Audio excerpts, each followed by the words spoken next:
Ok les petits loups, du coup, petit débrief, petit retour sur cette séance d'entraînement au MCCD en session nocturne samedi, donc hier soir. Donc déjà merci au MCCD de nous avoir permis de faire ce training de 3 heures. Donc en fait, c'est assez simple, on arrive sur les coups de 8 heures, on est une petite vingtaine ou trentaine à installer, enfin une petite, une grande d'ailleurs, à installer la piste. Et puis dès que la piste est installée, sur les coups de 20h45, 21h, eh bien on roule à 10 sur la piste sur des sessions de 10 minutes. Donc toutes les 10 minutes, il y a 10 pilotes qui roulent. Et il y a une session pour les débutants, suivie de 2 sessions adultes. Il n'y a pas de limite, s'il y a de la place sur le podium, vous pouvez rouler autant de fois que vous voulez.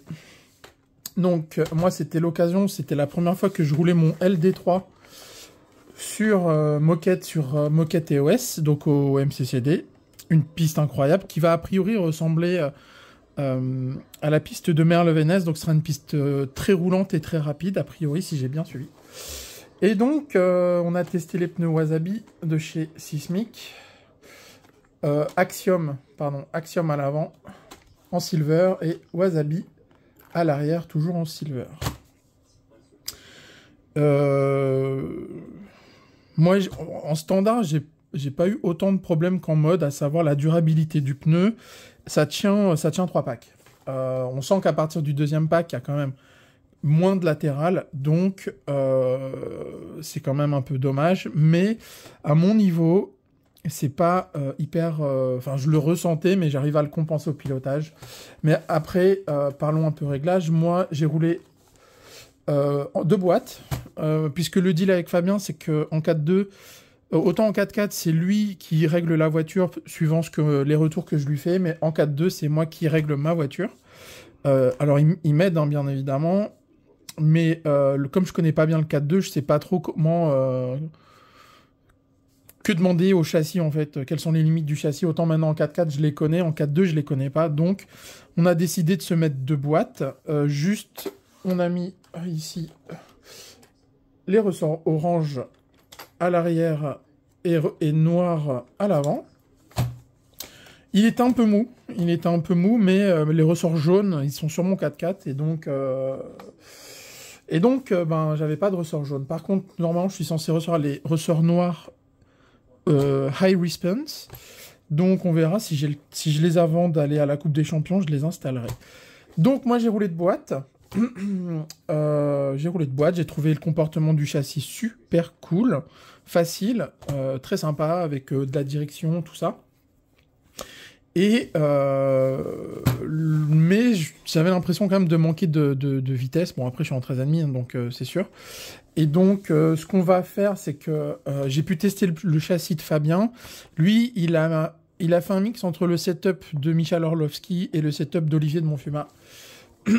Il a fait un mix des deux, et j'ai essayé son châssis. Effectivement, il est très très sympa à piloter. Donc l'idée, c'est que avant la Coupe des Champions, je me fasse le même setup que Fabien. Moi, ce que j'ai pu dire, c'est que j'avais beaucoup de latas, que j'avais beaucoup de pincements à l'arrière.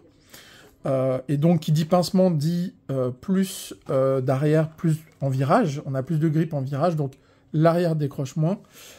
Par contre, on use beaucoup plus la gomme et on a moins de vitesse de pointe, puisque les roues sont comme ça. Donc, quoi d'autre? Cette fois-ci, on a mis le servo CJ Power. Alors, on a fait la bêtise de monter enfin, j'ai fait la bêtise d'avoir oublié de remettre le subtrim à 0 quand j'ai installé le Vario. Enfin, quand Fabien a installé le Vario. Donc, j'ai un petit souci dans la direction. Mais on va régler ça un soir de la semaine. J'essaierai de faire un live réglage du 4.2 et bricolage du 4.2 pour préparation du 4.2 pour la Coupe des Champions. J'ai pu tester le Vario ZTW 100 ampères que j'ai reçu de chez ZTW.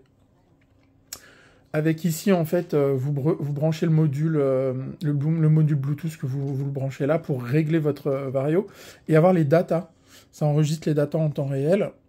Donc je suis monté à 90 ampères sur un vario de 100, donc je suis just limit nervous breakdown. Et mais ça se comportait vraiment bien. Pour le coup, le vario est cool, il est léger et tout, donc je pense que je vais le garder en 4 de standard. Donc j'ai mis ma puce ici spéciale, le 4.2. Il faut que je contacte Laurent pour lui donner mon numéro de puce. Et alors moi j'ai un petit bémol, donc on a mis un moteur. J'ai acheté un moteur Trinity 13,5 slot machine avec on a mis 40 degrés de timing, je crois. 50. Je suis à 50 degrés de timing, pardon. Vous voyez ici, je sais pas si on verra bien. Ici, la petite barre ici, elle est sur 50. Parce qu'on a acheté un analyseur de moteur et donc on a trouvé qu'à 50 degrés, c'était là où le moteur était le plus performant. D'ailleurs, je ferai une vidéo dédiée à ça sur les analyseurs de moteur et comment on analyse un moteur. Alors, le moteur Trinity, moi, je le trouve pas ouf. Je trouve pas ouf, en fait. J'étais contente, et je suis encore très contente, du moteur des moteurs Rocket, qui coûtent 69 €, je crois. Et en fait, j'ai dépensé 150, 160 € dans le moteur Trinity. J'ai pas l'impression que le moteur ait plus de couple ou plus de vitesse ou de rotation par minute. On a checké au Vario, le moteur Rocket va plus vite en rotation par minute. Mais par contre, il est plus souple en bas que le Rocket. Pour le coup, a priori, le moteur Trinity est beaucoup plus souple. Donc, j'ai le rotor d'origine qui est a priori le rotor souple. Mais de mon point de vue, ça vaut pas Trinity, ça vaut pas le prix que c'est vendu, quoi. J'en suis assez déçu de ce moteur. Donc, j'essaierai peut-être le Hobbywing G4R, pardon. Mais ouais, je suis un peu déçu, quoi. Mais vous verrez, je ferai la vidéo sur... de l'analyseur de moteur. Et donc, passons un peu au réglage. Donc, je vais faire pop. Je sais pas quand dans la vidéo, le setup d'Orlovski et le setup de Fabien. Si Fabien, tu m'autorises à mettre ton setup en ligne. Ouais. Donc, voilà. Je mettrai le setup de Fabien. Et demain, donc on est dimanche. Demain, j'essaierai de faire un live où je prépare le châssis en fonction du setup de Fabien. Qui est vraiment très sympa, mais c'est pas du tout la même façon de piloter, quoi. Donc, je ne sais pas. Voilà un peu côté châssis. Donc, on s'est éclaté. Vraiment une super bonne ambiance. On a bien rigolé. On a parlé avec plein de gens. Pierre, Timothée, Greg, Stéphane. Enfin, plein de gens trop bien, quoi. Donc... si on peut, on essaiera d'y retourner, parce que ils organisent la session nocturne a priori tous les samedis soirs, et moi je suis sur Paris un week-end par mois voir ma famille. Donc je me dis, le samedi soir ça peut être pas mal d'aller rouler avec les potes du MCCD, quoi. Donc voilà. On s'est éclaté comme toujours, et là, donc direction la semaine prochaine, la Coupe des Champions à Merle-Vénès du côté de Lorient. Je ferai plusieurs vidéos dédiées, forcément une vidéo de résumé, une vidéo de roulage de la finale A, 4-2 ou 4-4, les moments forts, quelques interviews, etc. Et je suis désolé, ma GoPro elle déconne en ce moment, donc elle a du mal à faire la mise au point. Ma GoPro déconne, du coup je vais me racheter un setup vidéo avec le Black Friday, quoi. J'espère que la vidéo vous a plu. N'hésitez pas au pouce et n'hésitez pas à vous abonner. Et puis d'ici là, je vous dis ciao ciao les petits loups.